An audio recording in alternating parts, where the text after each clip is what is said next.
Good evening. We begin with breaking news out of Queen's Park tonight. Ontario's Integrity Commissioner is launching an investigation into the Labour Minister over the controversial Skills Development Fund. The investigation comes after complaints were issued from both the opposition NDP and Liberal parties.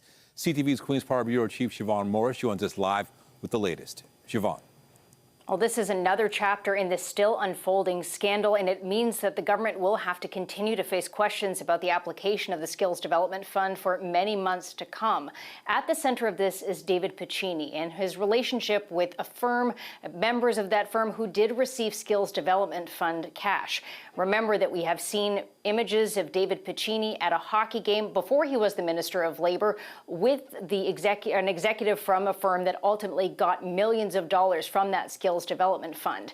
We did hear from the Integrity Commissioner that they will be combining these two complaints from the NDP and the Liberals, considering them together.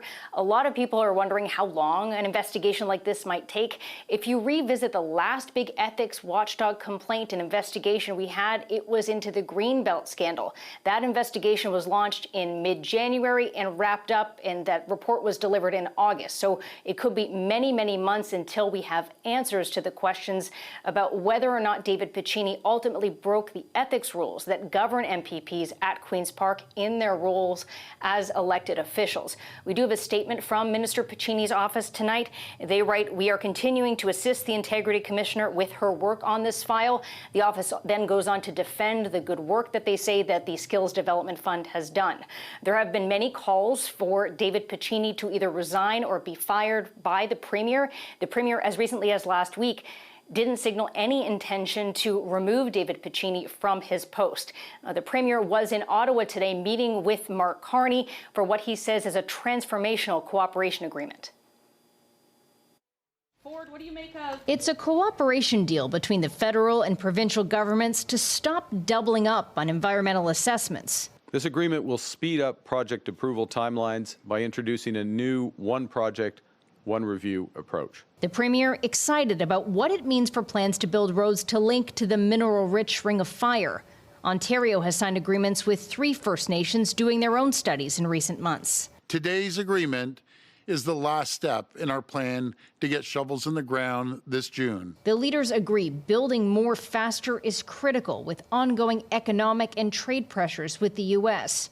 Talks were derailed this fall when U.S. President Trump took exception to Ontario's anti-tariff ad featuring the voice of Ronald Reagan. America's jobs and growth are at stake. An ad the Premier defended in front of the Prime Minister for the first time. Number one, that was the best ad that's ever been run, 12.4 billion views. We wanted to bring it to the attention of the American people. Prime Minister Carney kind of made a face when you said it was the greatest ad ever. It was. Doug Ford remains unrepentant for the ad and the pause in talks. He's attacking our steel industry, attacking our automotive sector, attacking our manufacturing, our pharmaceutical, our life sciences. I'm not going to sit back and roll over. This comes as the next phase of trade negotiations starts to take shape, with a sense that sectoral tariffs are here to stay, in the medium term at least. My judgment is that that is now going to roll into the broader CUSMA negotiations. So we're unlikely, given the time horizons coming together, to have a sectoral agreement. Americans want more access to Canada's dairy market and to nix the Online Streaming Act, which forces big U.S. companies like Netflix to abide by Canadian broadcasting rules,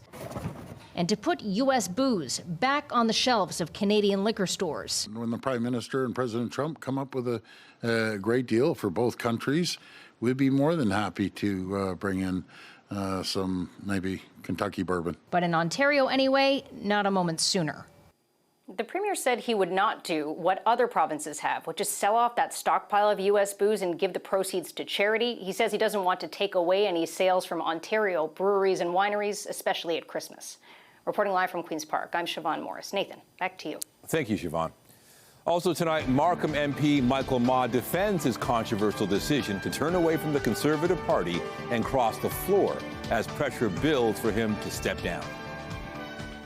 But first, a retail theft ring accused of targeting Shoppers Drug Marts now dismantled. The investigation started in Hamilton before spreading across the country. The alleged criminal network is believed to be responsible for hundreds of thefts, with 21 suspects facing charges. CTV's Sean Leathong has the details.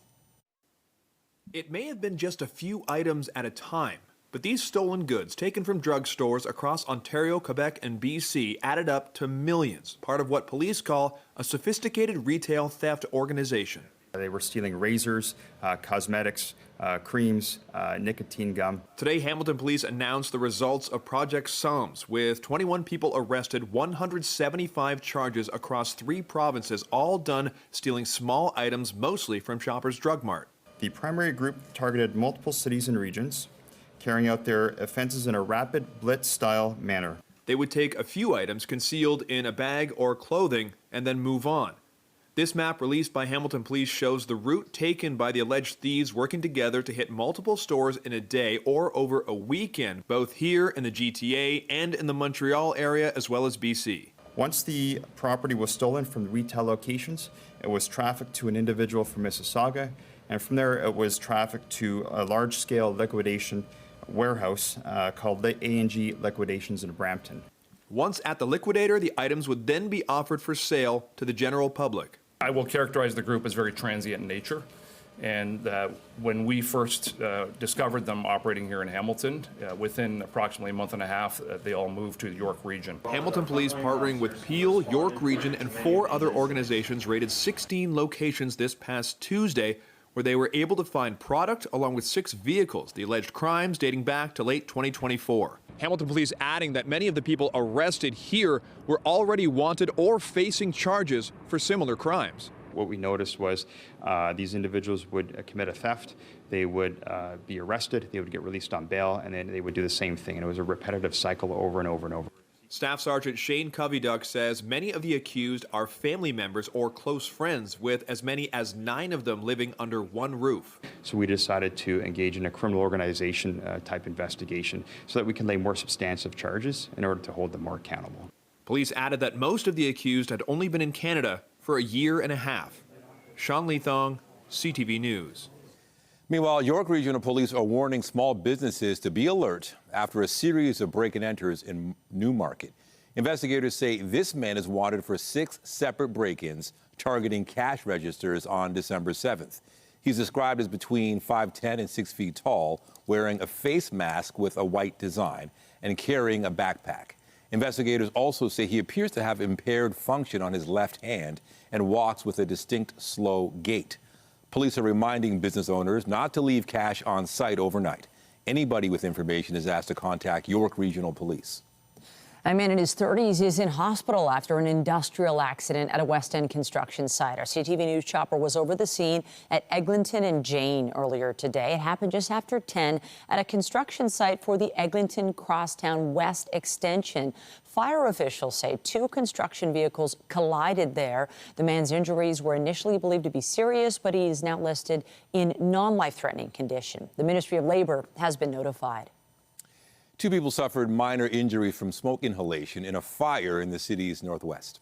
Toronto Fire says crews were called to 2701 Eglinton Avenue West near Black Creek Drive just before 5:30 in the morning. Residents were awakened by alarms and were able to get outside. Firefighters, meanwhile, put out the flames on the 2nd floor, but not before the fire caused significant smoke damage and all but destroyed 1 unit. Somebody had a electrical bike in their apartment, and I think the battery blew up. Anyway, the 2nd floor is a mess. The smoke is all through the building. Toronto Fire Chief Jim Jessup later confirmed it was a lithium-ion e-bike battery that burst into flames. Warning, these fires burn hot and fast, and putting people and fires make that at risk. Prosecutors have withdrawn a 2nd-degree murder charge against a man who spent 23 years in prison for the killing of a 10-year-old girl in 1999. As CTV's John Woodward reports, Timothy Rees is now a free man, but says he can never regain the decades he spent in custody. You know, they took the entire prime of my life, man, from, 25 to 49 years old. Timothy Rees is now 62, reflecting on much of his life lost behind bars, tagged as the lowest of the low, a child killer. Every single day waking up, having to, always keep eyes in the back of me and make sure nobody's going to try anything stupid today. For decades, Reese insisted he was not responsible for the murder of 10-year-old Darla Thurot in 1990. Toronto police detectives charged him. He was sentenced to life in prison with no chance of parole for 15 years. I didn't kill Darla. I don't want to be going to my grave labeled that way when it's not true. Initially, his appeals were denied, but then a new piece of evidence came to light, an audio tape of an interview police did with the building's landlord that was never disclosed to Reese's defense lawyers at the time. He said some highly incriminating things to the police, including that he had kissed her goodnight that night and had run into her in the bathroom in the middle of the night. That tape turned out to be crucial in the case. Ontario's Court of Appeal set aside the conviction, and on Thursday, prosecutors withdrew the murder charge. After 37 years, Tim Reese has finally got this thing off his back. It's been a very long haul for him. Reese grateful for the years of effort by lawyer James Lockyer and Innocence Canada. But some things time has taken can't be given back. My father passed. My mother's now in a nursing home and with dementia and everything. I know, seeing my mom and telling her, Mom, I finally won, I proved it, and she's just clueless. Maybe she understands and can't express it, I don't know. But that's pretty hurtful. Reese, a free man. As for that landlord, he'll never face justice. He died in 1999. John Woodward, CTV News. Jury deliberations are underway for the man accused of second-degree murder in the fatal shooting of Carolina Hubner-Makarat in July 2023. The mother of two was struck and killed by a stray bullet after a fight broke out outside the South Riverdale Community Health Center. CTV's Mike Walker has the details from court. Carolina Hubner-Makarat was struck and killed by a stray bullet from a gunfight on July 7, 2023 near Queen and Carlaw. It's agreed Damien Hudson, a drug dealer, fired the fatal shot, but he has pleaded not guilty to second-degree murder. His fate now in the hands of a jury that started deliberations Thursday afternoon. This video played during the trial shows three men, including Hudson, getting into an altercation outside the Riverdale Community Health Center, which included a safe injection site, moments before shots were fired. The 44-year-old mother of two was fatally shot while walking along Queen Street to meet a friend. In his final instructions to the jury today, the judge briefly detailed the Crown and defense positions. The defense has argued Hudson fired the shot out of self-defense, stating he was initially unarmed when he was attacked by two other men. The defense stated Hudson was shot at first. A gun from one of the attackers fell to the ground. Hudson picked it up and returned fire out of fear for his life. But the Crown has rejected the self-defense argument. It argues Hudson's conduct was dangerous and reckless and that he only cared about his drugs and drug dealing.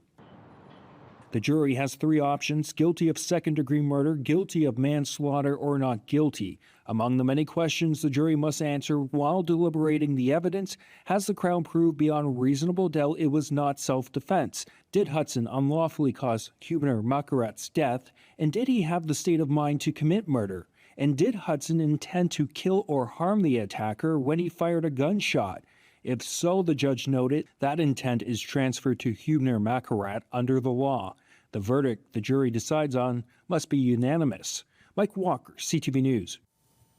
A crash in Scarborough late last night sent 3 people to hospital. This was the scene at Victoria Park in Lawrence just after 11:30. Police say 2 vehicles collided and then one crashed into a hydro pole. 3 people in one of the vehicles were taken to hospital with minor injuries. A man in his 20s was charged with making an unsafe turn. And another crash in Scarborough also sent 3 people to hospital last night. This one happened near Kennedy in Lawrence around 7:30. Paramedics say 1 person was taken to hospital with serious injuries and 2 with minor injuries. Police are still investigating what led to this crash. And take a look at this. Police in Simcoe County charged the driver of a tractor trailer after spotting this large block of ice and snow on the vehicle's roof. Now, this happened yesterday afternoon on Highway 89 in New Tecumseth. The driver faces a charge of having an insecure load, as the OPP urged drivers to properly clear vehicles before getting behind the wheel. Well, any snow out there has been melting today. As we take a live look at the forecast, what a warm day, unseasonably warm out there, a beautiful skyline, but rain is on the way and a special weather statement is in place. Our Lindsay Morrison joins us with what you need to know from the Eaton Centre tonight. That's right. Lindsay's continuing her quest to build a toy mountain with just one day left in the campaign. Lindsay. I can't believe it, Nathan and Michelle. It's been an incredible tour of the GTA, and we're finishing off our live on location shows tonight right here at the Eaton Centre, building a toy mountain. And look at this crowd. It's amazing. We've got so many viewers. We have Mayor Olivia Chow, we have the Salvation Army, and we, of course, have CF Eaton Centre. Sherry, thank you for hosting us tonight. It's my pleasure. Thank you so much. I'm thrilled to be here on behalf of Cadillac Fairview. So, here at Cadillac Fairview, our key values are giving back to the community. We are delighted to have CTV's Toy Mountain here today. We would encourage everyone to bring an unwrapped toy, new toy, to our Toy Mountain that is actually located at Albert's Way by Swarovski to donate. Awesome. Yeah, there is a drop box right over here. So many, it's overflowing with toys, which we love to see, especially at this point in the campaign. But we do need more. You've also are giving a monetary donation. Yes, we are thrilled. Cadillac Fairview, on behalf of Cadillac Fairview today, we will be donating $10,000 to the Salvation Army.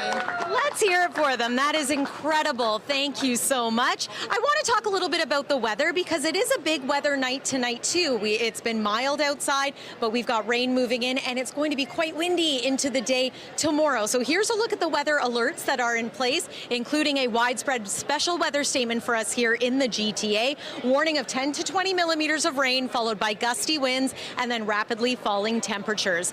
On our satellite and radar, we're watching for the rain moving in now. Here's what it looks like. A little bit of a lull in the precip, and then the heaviest rain is overnight tonight. Winds out of the south today, so that's allowed for our warm-up.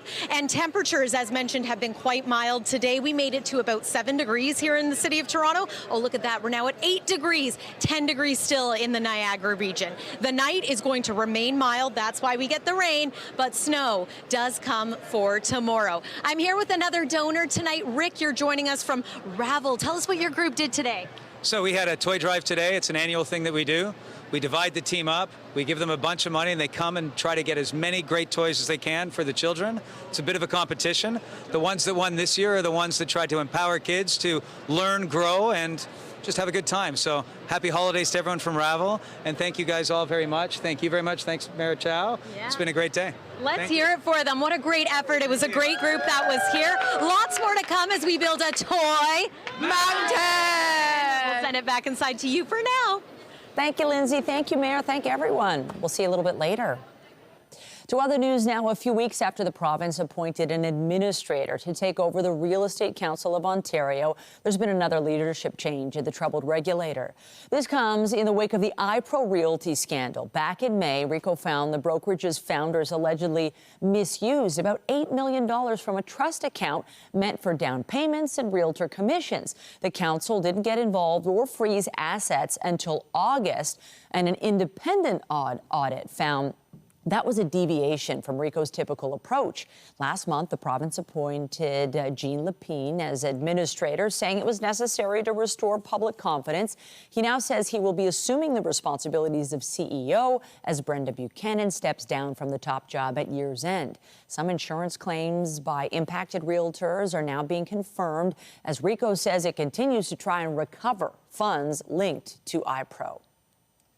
The newest member of the Liberal Party is facing protests in his own riding and continued questions over why he crossed the floor. Now, 1 week after his big move, Michael Ma is breaking his silence. CTV's Annie Bergeron-Oliver has more.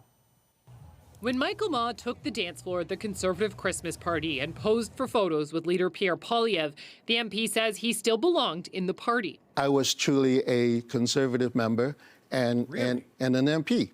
I have not made a decision at that point. He claims the decision to join the Liberals was made the next day. To our newest member of the Liberal Party. Hours before appearing at the Liberal Christmas party. I met with the Prime Minister and reconfirmed my understanding of his vision for Canada, and I believe that's the right approach. Ma calls Carney's approach pragmatic and centrist. The Liberals do not believe in productive economy. But the self-described progressive Conservative is offering few other specifics about why he switched. instead of deepening division of the country, I believe that we are better served when we are with the governing party. But while Ma says constituents he consulted were on board, protests have popped up in his riding, and so has a petition calling for his resignation. He didn't really say anything in that interview that gives you any kind of sense of purpose. Just he likes Mark Carney, which maybe for him is good enough, but I think his constituents would probably ask for a little bit more. In the 2025 election, Ma won Markham Unionville with 50.7% of the vote, compared to the Liberals' 47.1%. Now the Nanos Research seat projection has the race too close to call. It'll be interesting to see whether that changes in the new year, but right now either one of those parties could win that riding. Asked whether he believed any more Conservatives would cross the floor, Ma simply said he doesn't have a crystal ball. Annie Bergeron-Oliver, CTV News, Ottawa. In Quebec, the leader of the provincial Liberal Party announced his resignation. I took this decision solely out of a sense of duty for my party, which I sincerely love, for Quebec, and for my country. Pablo Rodriguez says he'd become a distraction as the Liberals prepare for next year's election. He's stepping down amid allegations of wrongdoing by members of the party, including buying votes. Rodriguez insists he's done nothing wrong, and anyone who has will face consequences. Police in North Carolina believe retired NASCAR driver Greg Biffle and his family were among 7 people who died in a plane crash today. It happened while the business jet was landing about 70 kilometers north of Charlotte. There were reports of some drizzle and clouds at the time. Aviation officials are investigating. The aircraft was registered to a company run by Biffle. He won more than 50 races across NASCAR's 3 circuits, as well as the Truck Series Championship in 2000 and the Xfinity Series title in 2002. Relief efforts continue here at home to help those impacted by the devastation caused by Hurricane Melissa in Jamaica. Volunteers for local organization Global Medic spent the day packing emergency food kits to be sent to the island nation. CTV's John Musselman reports. Volunteers spent the day packing these plastic buckets with non-perishable food items. It's an emergency run being put together by Global Medic to help residents in Jamaica dealing with the aftermath of Hurricane Melissa. The Category 5 hurricane hit the island nation on October 28th. 45 people have been confirmed dead and more than 30,000 households have been displaced. 1, we want to protect the food. 2, we want to fly the food, make it easier to handle, get it onto a truck and hand it out. And 3, when the family gets the food, they're able to use the bucket to collect dirty water, whether it's rainwater or the pipe water, and then pour that water into the point-of-use water purification unit that we gave them so they have clean water. Volunteers are packing 600 of these kits. They will be flown to Jamaica courtesy of Air Canada. Volunteers at the Global Medic warehouse in Etobicoke say it is important to help. The old adage, for whom much is given, much is expected, and it's one way of giving back. It feels like you want to do something bigger, something more important than just going home and going shopping for groceries and stuff. Like, it's just an activity that's important. I always feel great at the end, during and at the end of the shift, for sure. When the kits arrive in Jamaica in the next day or 2, they will be put on trucks and then distributed to help those in need. John Musselman, CTV News. We are building a mountain of toys tonight live at the Eaton Centre, and we're so thrilled to be joined by Mayor of Toronto, Olivia Chow. Thanks for helping us build a toy mountain. Oh, this is excellent. Lindsay, I want you to imagine the smile of a child when they get a toy. And wow, but not every parent have the money to buy a toy. And you and I know that 1 out of 10 Torontonians, we heard about this, use a food bank, and about 40% of them are kids. So they may not be the happiest, but this Christmas, you can bring joy to a child. Or children, you can bring a few toys because we're building a toy mountain. Yes. I just want to thank CTV. This is 30 years of building a toy mountain. Think of the thousands and thousands of toys that have been raised. Toronto is a giving and very kind city. And that's who we are, Yes. right? Absolutely. Right. And Mayor Chow is helping us build that mountain with some donations, and Snoopy's so cute here, isn't he? Chris, blessing to have Mayor Chow here and so many other wonderful people who have helped us build this mountain. Absolutely. Without all the donors, those who chipped in, but brought toys, donated toys for our 30th. Snoopy is now going to go to a good home. Thank you, Mayor Chow, and just to everyone who stepped up to help the Salvation Army give back this Christmas season to all the kids. Bring a smile. That's what we're about. And Merry Christmas and Happy New Year's, everybody. Yes, and to you. Here's how you can make a difference and donate at home. We've got lots more to come as we build a toy mountain. We'll be right back. Stay with us. When you see it happen, send it to CTV News. Text 10400. From your screen to ours. Text 10400. Tonight, I was broken into pieces. Canadians grappling with the very real loss of life savings from fake AI-generated videos. You could invest in it for as little as $250. What's making these scammers so convincing that victims are losing everything they own? I don't have no retirement saving. Everything is gone. W5 investigates tonight on CTV National News and ctvnews.ca. Well, Eaton Center is happening tonight with our Lindsay Morrison as she continues our quest to build a toy mountain. Thanks in large part to Snoopy and so many generous donors as well. Hey, Lindsay. Oh, Nathan, Michelle, it is very busy in this mall, which gives me courage to believe that lots of people are shopping, perhaps to help us build a toy mountain. I want to thank Scout, the elf on a shelf from Kidamo, who's been such a great supporter of our toy mountain campaign this year. Thank you, Scout. And Kevin, I want to talk to you and your group here. You guys are from? Let's get moving. Okay, and let's get talking about your donation tonight. Absolutely. First and foremost, let me say thank you so much for having Let's Get Moving here today. Yeah, I know how important giving these toys out are, and our founder and CEO of Let's Get Moving, TM, actually used to get toys from these toy drives, and that's why we're committed every year to give back to the community, and that's why we're giving away $5,000 worth of toys. Awesome. This What a year. great donation. Thank you to your team. This is so wonderful Absolutely. to have you. Thank you so much. And we just want to make Christmas that much more special. You're And doing exactly that by being here, by dropping these off. Thank you so much. Thank you. Continue to join me on this tour. I want to introduce you to a couple more people, including Susanna. You're joining us from 7-Eleven. Yes, my name is Susanna Pula from 7-Eleven Canada. We're here to donate 1,200 toys. That's $19,000 worth. So we're really happy to be here today. And yeah, we just like to bring smiles to people's faces. As we know, 7-Eleven, that's what we love to do. And yeah, these are just some of the toys. These are actually from Mastermind Toys. And we have them available at our 7-Eleven stores across Canada right now, which is super exciting. All ready for Christmas for everyone.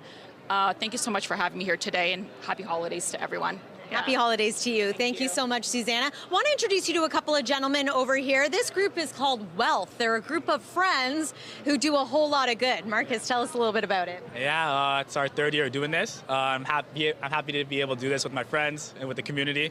It was our biggest year yet.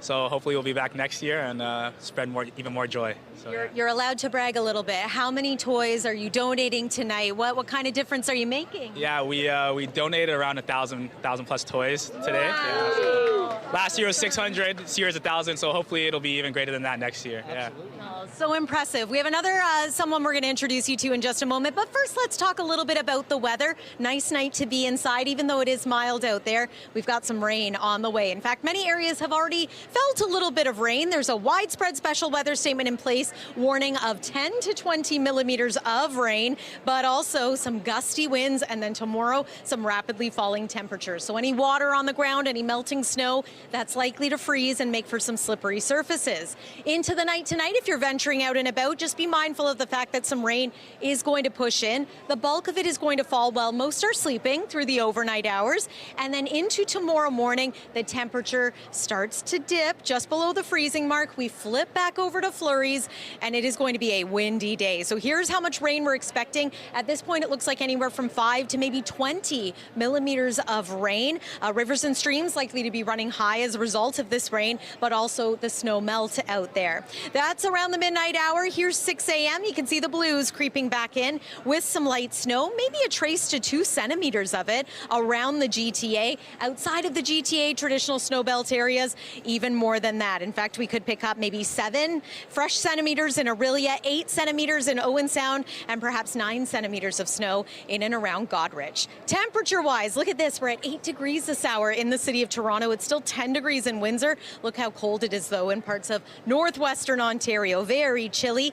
Our seasonal norm is 1. We are well above that right now. Look at St. Catharines, 13 degrees today. The big winners when it comes to the warmth. Through the night tonight, temperature holding near 6 degrees. Normal for an overnight low is -6. Tomorrow morning, the temperature will be around -1 degree, but then in the afternoon, we're closer to about -3. So usually the temperature rises during the day. Tomorrow, it's going to be falling. And these are the core temperatures. That doesn't include the wind chill. So we need the winter jacket again tomorrow after a little bit of a break today. Your weekend forecast, 2 degrees on Saturday with flurries, -2 on Sunday. That's also when we welcome winter officially. And then the first full day of the season on Monday looks pretty good. Variable cloudiness and a high of around 1 degree. All right, I want to introduce you to recording artist Frank Walker, who was kind enough to take some time out of his busy schedule and join us at the Eaton Centre. This is great to have you. Thank you so much for having me. I think you picked a pretty appropriate toy here. I know, seeing as a DJ, I figured I had to get a little DJ set for the kids. I got a bunch of other musical instrument toys back there, so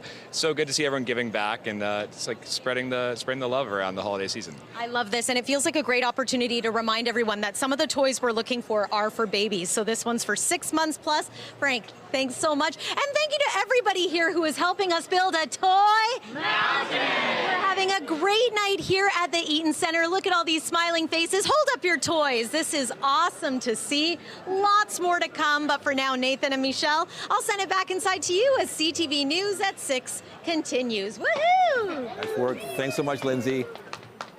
Well, as we look ahead to the new year, a number of new laws and rules are set to take effect, including one here in Ontario around pay transparency. Starting January 1st, employers with more than 25 people on their payroll must include compensation ranges in all their publicly advertised job postings. They'll also be required to disclose the use of artificial intelligence in the hiring process. BC, PEI, and parts of the U.S. have similar laws in place. Critics have questioned how effective they've been, as they often feature very wide ranges for potential salaries. Ontario's rules say the range can't have a gap bigger than $50,000 unless the pay range exceeds $200,000. Also tonight, a special visit back to the NICU. Triplets return all grown up since their hospital stay years ago. A mother and her trio give thanks for the care during an overwhelming time.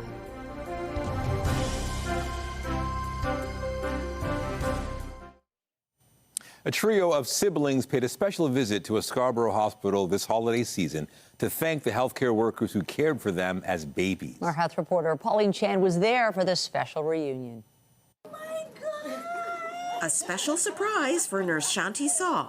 From the moment that I came in, there was just this warmth about her that just really, drew me to her, and she was just so helpful and compassionate, and anytime I needed anything or had questions. We don't get triplets that often, and when they came, right away, me and Mom bonded, and I was like, oh my God, there's 2 girls and the boy, and we're like, the boy's gonna be so spoiled, and I remember the older brother coming and being so involved, and just watching them grow was amazing. Mom Nadine Farron recalls first being told she was carrying triplets.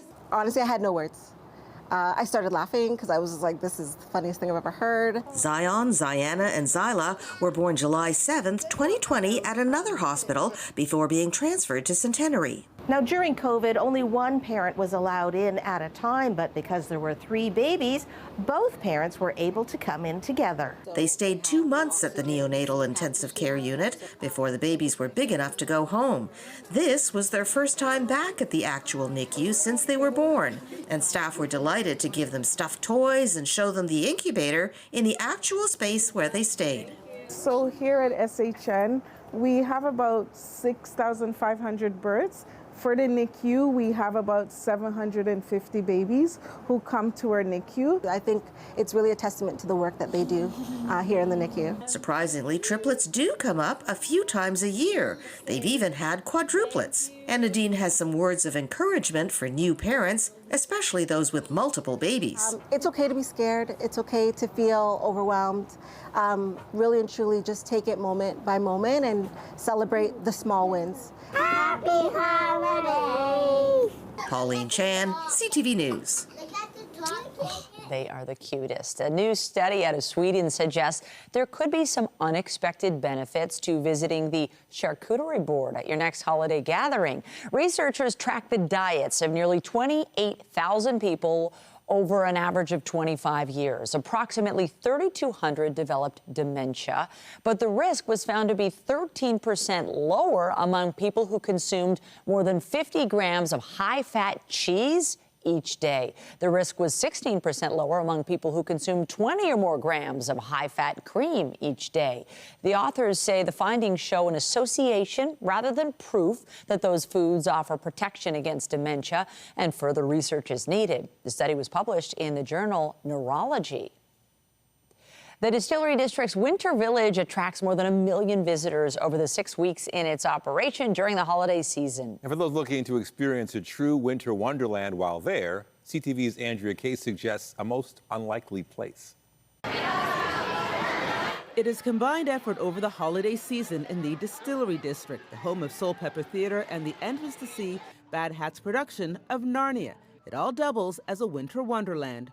Rohan Kulkarni is the director of social impact at Soul Pepper Theatre. Very on theme with the holidays would be of interest and an attraction within the Distillery District during this very busy time of year. So we really wanted to find a way to make Soul Pepper feel like the destination. It's also the home of Santa at the Distillery Winter Village, and a popular destination to take your holiday photos. You can strike a pose until January 4th for a nominal fee, which supports free children's programs at the Young Center for the Performing Arts. If people would like, they can donate a little tip, $5 or $10, to get their photo with Santa or just have a photo in the space, and that goes towards Soul Pepper's free youth programming. Unlike other theaters, the lobby on Tank House Lane is an available space for anyone who wishes to use it. Free Wi-Fi, conduct a small meeting, or just hang out. Really, people are looking for places to just hang out, to not have the pressure of either, purchasing something or having to plan a whole night around it. They can just come and feel free to feel at home here. Come for the free Wi-Fi and maybe stay or come back to see a show. Hello. Andrea Case, CTV News. We're having a great time here at the Eaton Center, and we've got more wonderful friends to introduce you to. Remind me of your name? Benjamin. And Carly. And you're joining us from? I'm with the Toronto Fashion Academy, and we have... From the Fashion and Entertainment Council of Canada. And you made a really wonderful donation, courtesy of a Christmas party. Yeah, it was our annual Christmas bash, so we had everybody out, we did the full works, and we said this time just come and bring a present, and we're going to donate to the Toy Mountain. I love it. And it was a couple hundred toys, Carly. That's right. We were able to get 300 toys to donate. Awesome. Let's hear it for them. That's wonderful. Janice over here has done something really wonderful for kids because you love art. I do, and I believe that art brings joy to kids and adults alike.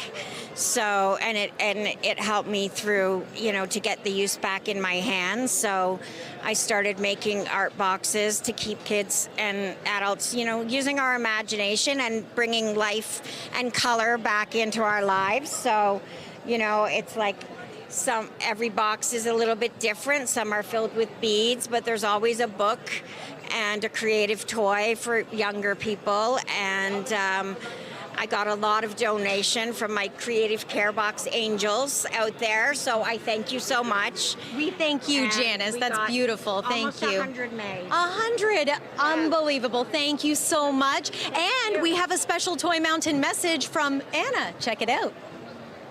Hey everyone, it's Anna Cathcart. Toy Mountain is celebrating 30 years of giving, and you can help make this holiday season extra special. Donate a new unwrapped toy to help kids and families across the GTHA. Visit toymountain.ca or text toys to 30333 to help donate. Happy holidays!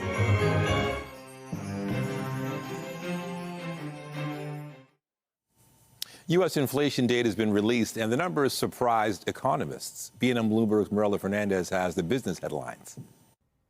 Inflation in the U.S. cooled last month, the annual rate coming in at 2.7%.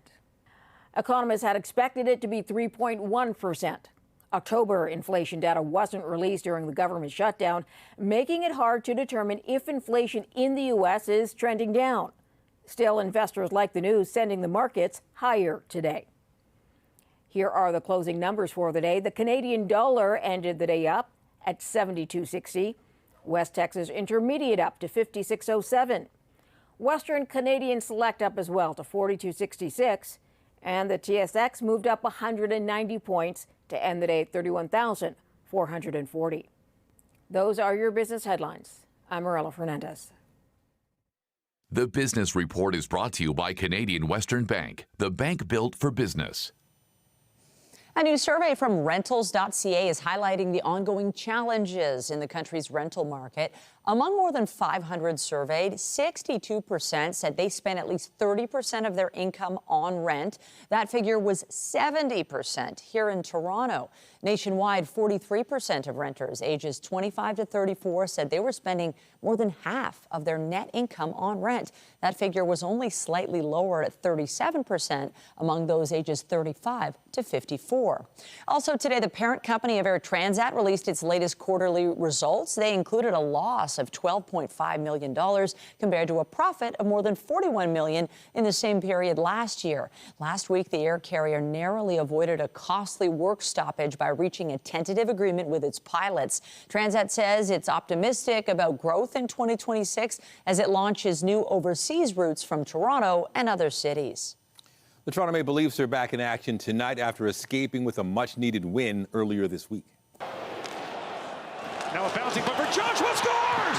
Dakota Joshua, and the Leafs lead 3-2. Toronto scored 2 goals late in the third period Tuesday to defeat Chicago. Tonight, they're in Washington to take on the Capitals, a team that has lost the last 3 games. Ingram ties it up. Take that. The Raptors are also in action after snapping a 4-game losing skid. They beat the Miami Heat 106-96 Monday and are third in the Eastern Conference. Toronto finishes up a 2-game road trip tonight in Milwaukee. Just ahead, giving thanks through music. Healthcare workers at Toronto's General Hospital treated to the sweet sounds of Sean Desmond.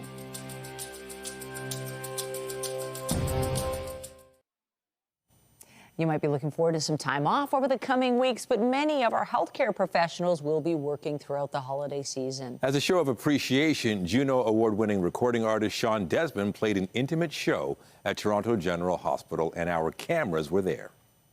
It doesn't show signs of stopping, and I brought some corn for popping. The lights are turned way down low. You sing.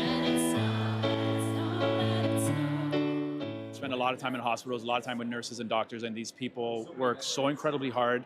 And so doing something like this for me was an easy yes. Giddy up, jingle horse, pick up your feet, jingle around the clock. It was so cute. You know, we're millennials and we saw him, so it was adorable. Well, a nice little break from work. We saw him like 20 plus years ago, so it was nice to see him again now at work. Yes. Nurses, what you guys do, God bless you. Absolutely phenomenal, especially during the holidays. It feels really good to have someone come and say such nice things to us. What a bright time, it's the right time to rock the night away. And let's keep the holiday festivities going. Lindsay Morrison, Eaton Center tonight with our Toy Mountain campaign. Yeah, Michelle and Nathan, this has been a fabulous way to finish off our road trip of the GTA, and there's more good to be had. I have Nancy joining us here with Acon. Tell us a little bit about your donation tonight. So we, as an Acon team, we are an accounting firm, and it's our very first time to the Salvation Army, and we are absolutely loving it here. So like, we believe it's our responsibility to serve to our community as we love, live, and work here. Thank you so much. I understand they've dropped off more than 100 toys. That's fabulous. Let's give them a round of applause. Jeremy with the Salvation Army, you have seen first and foremost the need in this community, but also the distribution of goods. Yeah, we're fortunate. We work in a setting where we get to give these toys out to the families. And so in that, we get to build relationship with them, see some of the underlying needs that they might have so that we can hopefully build relationship and work long-term with them to meet some goals to reach out of poverty. Thank you for the work that you do. Thank you to everybody who's been helping us build a toy mountain. There are ways that you can help at home too. We're going to put some information on the screen so you can see a way you can make a difference during Toy Mountain at this time. And we're going to finish things off with a little look at the magical tree here at the Eaton Center. Enjoy the show. Nathan and Michelle, I'll send it back inside to you. Lovely. That is one gorgeous tree. Ooh, indeed. All right, that's it for us, but be sure to join Omar Sachedina tonight at 11 for CTV National News, followed by Zoraida Allman with your next local newscast. It's actually Natalie Johnson tonight. She has that at 11:30. Meantime, our coverage continues anytime on CP24 and at ctvnewstoronto.ca. For Lindsay Morrison and the whole team here at CTV News, thanks for watching and have a great night.